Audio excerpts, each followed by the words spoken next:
There is something called as a genius in a human being. There is a competence here which is capable of what nature did over 1,000,000 years like that over the afternoon. If the necessary striving is there, you can make it into your conscious process. If you set up the necessary situation, success is an assured thing for that person.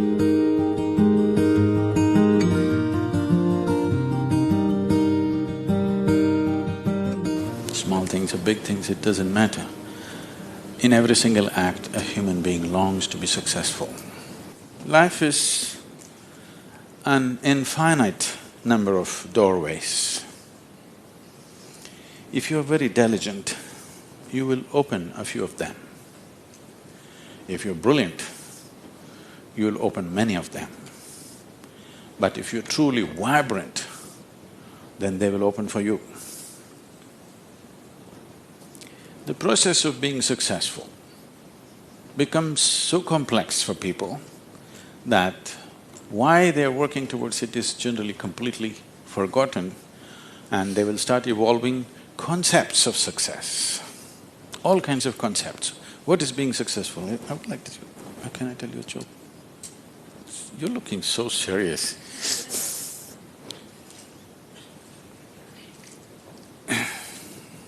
There was a man in India whose name is Shankaran Pillai. Okay? It's like John Smith.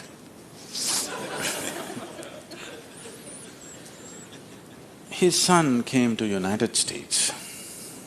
Obviously, an Indian young man means he's a software engineer. He went to Texas, Houston and started working there. Then he fell in love with a white American woman. He struggled because back home, this love affair is a crime. He struggled and struggled, then one day told his mother, then the mother informed the father, and the father exploded. He went back home to convince him, didn't work, because in India, if you have to get married, they're tracing your family tree for 5,000 years. They're looking at the genetic purity of the person that you're marrying. So somebody from somewhere else, a white woman from America, how can you marry her? What do we know about her genetics? Where does she come from? What is her lineage? Da, da, da. So no way to convince, he came back. And of course, when he came back again, he fell in love and they went ahead. Then the father disowned. Shankaran Pillai just disowned his son, I have nothing to do with you. But years went by and they had a boy. And the boy's picture from the day he was born, it was on the Facebook, and the wife sticks it in his face, and the little baby, and it is growing up every day and all the things. Slowly, you have disowned the son, but the grandson is a different matter. Slowly, within a matter of 1-2 years, he completely fell in love with this little baby that he has not seen. Things happened and people started coming from America, those who were traveling. Oh, you must see your grandson. You not seen him? Oh, you must see him, this is the fruit of your life. Slowly it caught him. Then he decided he's not going to see his son's face. He'll come to America and only see the grandson's face.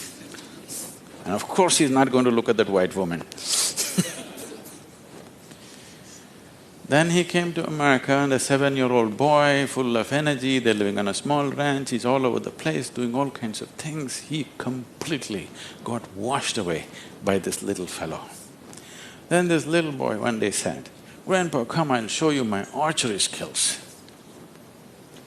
He took him to the barn inside and he went into the barn and there he saw 8 targets, all of them with the arrow in the bullseye. Shankaran Pillai looked at it and then he thought, oh, this is my grandson. He thought of all the great legendary archers of India, Arjuna and Ekalavya and he saw the future, all the Olympic gold medals falling from the sky. Then he asked "From what distance did you shoot?" The boy said, "From 20 yards. "What? From 20 yards, 8 targets, you shot them dead on, bullseye? How do you do this?" Then the boy said, "Grandpa, I first shoot and then paint the target." So, these concepts about being successful can be very crippling. And I've continuously been with people, they've reached a certain point of success and their concepts of success are not fitting, their life is not fitting into their concept of success and it's breaking it and they think something is going wrong. It is not going wrong, they're just getting better, situations are pushing them on, but their concept is breaking up, so they're suffering their success. You will see any number of people going through these kind of things. When we talk about success, I'm sure all of you must be already having plans as to how to unfold this success in your life. Made your plans. Plan is good. But plans again can get caught up in things because you plan from what you know today.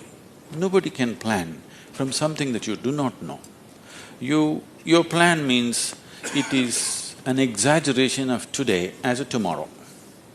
Right now you're here at a certain level, now you think, my plan means this must be 10 times more in this many years or whatever, or 100 times or 1,000,000 times or whatever. But plan is just essentially an exaggeration of what is today. Maybe there is a certain logic to it, maybe there is a certain understanding of the logistic attached to it, but essentially it's an exaggeration of today. That means in many ways it's ruled out whatever other possibilities which are not yet in your experience. In Pennsylvania, you heard of the Pennsylvania floods? Pennsylvania has floods, you know. It once happened, a big flood came and water started rising in a small town and it rose up to the house is getting submerged. So 2 young boys got onto the roof of their house and they were sitting there. And then they saw a hat going up and down in front of the house.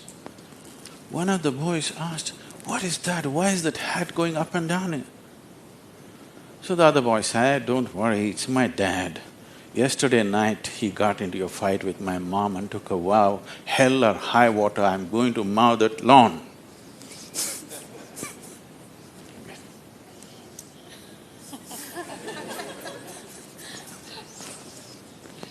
So, plans can be debilitating. It's good to have a plan, but it's more important that you have a purpose. If you have a purpose, plans will evolve, things will happen, plans will fall apart, new things will come up. Whatever has to happen will happen. If you hold on to a certain purpose, other things will just serve that purpose. But if you are very committed to a plan as such, then plan can become a blueprint for restriction. It is also a possibility. It's all right to hold a plan, but you must hold a plan at a certain distance. You shouldn't get identified with the plan. The process of success. See, essentially success is a desire in every human being. You can put some fire into it and make it your passion. But if it becomes a need within you, that you must be successful, otherwise you will suffer, then you are heading for a problem, a serious problem. Our passions can turn into poison if we start becoming resentful for the non-fulfillment of those passions.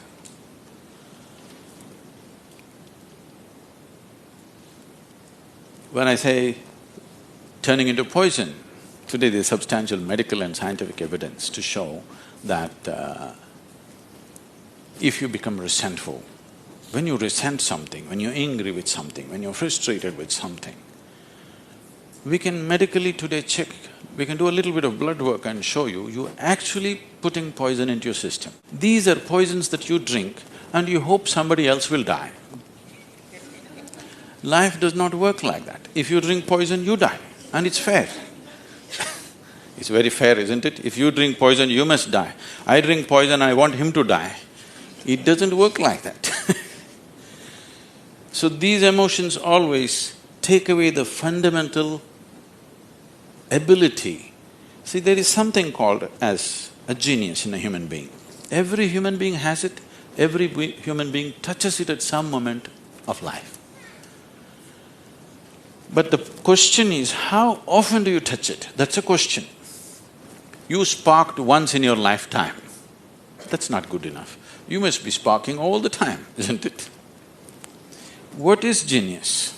There are many ways to look at it. One simplest way to look at it is, when we say intelligence, we are always thinking logical thought.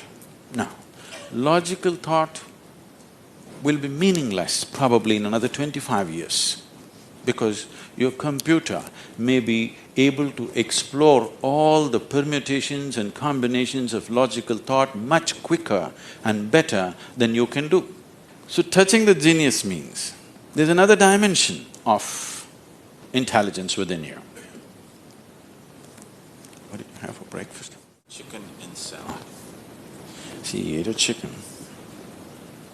Over the afternoon, this chicken has transformed itself into a human being.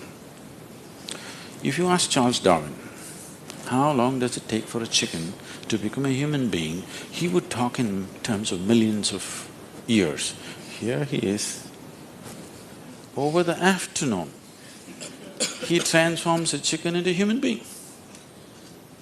So there is an intelligence here, there is a competence here, which is capable of what nature did over 1,000,000 years like that over the afternoon. Only thing is, this is an unconscious state of intelligence. Whatever is unconscious, if the necessary striving is there, you can make it into your conscious process. In your conscious process, if this intelligence, even a drop of this intelligence is available to you, suddenly life will spark like it's a magic. What everybody slogs for, you can just simply do it. Now when I say intelligence, always people would think this. If you say intelligence and ask them to show in sign language, they'll also always say this, isn't it? They'll not say this or this or this or this, but one cell in your body is doing more activity than your brain could ever do. One molecule of DNA is doing so many millions of functions in a minute that you can never ever figure it out. Yes or no? So in yoga, in the yogic systems, in the yogic sciences, we never look at anything as mind. There's no such thing as mind. There is a physical body and there is a mental body. So you learn to think through your body. You know, it's a short session, it's not an area that we should enter right now, but I have to tell you this. There are many things personally that I do at the same time. Now people come and tell me, just now I'm entering the session, somebody comes and tells me, Sadhguru, these building plans have to happen, because we do everything ourselves. Now by the time I get out, I'll have the building plan ready as I'm speaking here, because 12 to 14 channels actively keep going on in my head. It is not just in the head, you learn to think through your body. Learning to think through your body will never give you a headache, that's the best part of it. Now, all these responsibilities and 1,000 things happening at the same time, won't you get stressed? There is no such thing, because you use a deeper dimension of yourself and everybody is capable of this and everybody has it. You may not have the same level of intellect as somebody else has. That is always subject to person. But all of you eat, if you eat a carrot, you can digest it. That means you have another dimension of intelligence. Yes?